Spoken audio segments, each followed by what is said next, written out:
నమస్తే మీడియా మిత్రులకి మా సంఘం తరపున హృదయపూర్వక ధన్యవాదాలు. నా పేరు చింతాడ జోగారావు, దళిత హక్కుల సంక్షేమ సంఘ రాష్ట్ర అధ్యక్షుడిగా. ఈరోజు బెస్ట్ అవైలబుల్ స్కూల్ స్కీమ్ ఏదైతే ఉందో అలనాడు మరి మాజీ ముఖ్యమంత్రి వర్యులు మన వైఎస్ జగన్మోహన్ రెడ్డి గారి పుణ్యమని ఈ స్కీమ్ని రద్దుపరిచారు. జీవో 19 తీసుకొచ్చారు. జీవో 19 సవాల్ చేస్తూ దళిత హక్కుల సంక్షేమ సంఘం తరపున హైకోర్టుకి వెళ్ళడం జరిగింది. హైకోర్టులో మాజీ ముఖ్యమంత్రికి ముట్టికాయ పెట్టడం జరిగింది. అదేవిధంగా బెస్ట్ అవైలబుల్ స్కూల్లో చదువుతున్నటువంటి విద్యార్థులు ఎవరైతే ఉన్నారో వారిని యథావిధిగా కొనసాగించాలని హైకోర్టు ఆర్డర్ ఇచ్చింది. అయినప్పటికీ కూడా వినకుండా మొండి ప్రవర్తన చేస్తూ తొక్లక్ పరిపాలన చేస్తున్నటువంటి జగన్మోహన్ రెడ్డికి బుద్ధి చెప్పాలని మరలా దళిత హక్కుల సంక్షేమ సంఘం తరపున సుప్రీంకోర్టుకి వెళ్ళడం జరిగింది.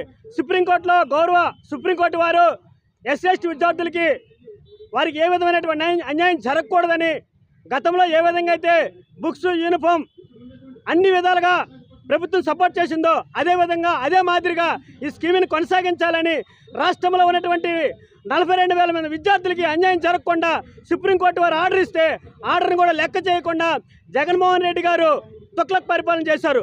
అందుకని ఈరోజు 11 సీట్లుగా పరిమితం చేసి టీడీపీ, జనసేన, బీజేపీ వారిని మేము గెలిపించడం జరిగింది. దయచేసి గెలిచినటువంటి ఈ యొక్క ఉమ్మడ పార్టీ వారికి అందరికీ కూడా మా యొక్క సంఘం తరపున ప్రత్యేక ధన్యవాదాలు తెలియజేసుకుంటున్నాను. ఈరోజు ఇక్కడ ఉండడానికి కారణం ఏంటంటే ఏదైతే బెస్ట్ అవైలబుల్ స్కూల్ విద్యార్థులకి యథావిధిగా కొనసాగించమని సుప్రీంకోర్టు ఆర్డర్ ఇస్తే ఆర్డర్ని అమలు చేయకుండా నీరు కారుస్తున్నటువంటి పరిస్థితిలో మరలా విద్యార్థుల తల్లిదండ్రులుగా లీడర్గా నేను రోడ్డు రావడం జరిగింది. దయచేసి మా విన్నపం ఏంటంటే, అయ్యా ముఖ్యమంత్రి గారు, ప్రజెంట్ మేము ముఖ్యమంత్రి గారిని మేము ఎన్నుకున్నాం. చంద్రబాబు నాయుడు గారు, అలాగే నారా లోకేష్ గారు, అలాగే పల్లా శ్రీనివాసరావు గారు, భరత్ గారు, మీ అందరికీ కూడా నా యొక్క విన్నపం మా సంఘం తరపున ఏదైతే తొక్లక్ పరిపాలన చేశారో జగన్మోహన్ రెడ్డికి 11 సీట్లు పరిమితం చేశామో అదేవిధంగా మిమ్మల్ని 164 సీట్లు ఇచ్చి మిమ్మల్ని గద్దెక్కించాము.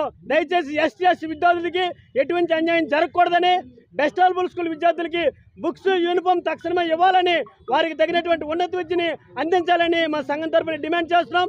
ఈరోజు మేము మరి భరత్ గారిని కలవడానికి మా సంఘం తరపున వెళ్తున్నాం. అలాగే పల్లా శ్రీనివాసరావు గారిని కూడా కలవడానికి మేము వెళ్తున్నాం. అలాగే వంశీకృష్ణ యాదవ్ గారిని కూడా కలవడానికి వెళ్తున్నాం. అలాగే విష్ణుకుమార్ రాజు గారిని కూడా కలవడానికి వెళ్తున్నాం అండి. ఇదే మా యొక్క సంఘం యొక్క డిమాండ్. బెస్ట్ అవైలబుల్ స్కూల్ విద్యార్థులకి బుక్స్ యూనిఫామ్ తక్షణమే ఇవ్వాలని, ఉన్నత విద్యకి ఈ ప్రభుత్వం సహకరించాలని మా సంఘం తరపున తెలియజేస్తున్నాం అండి.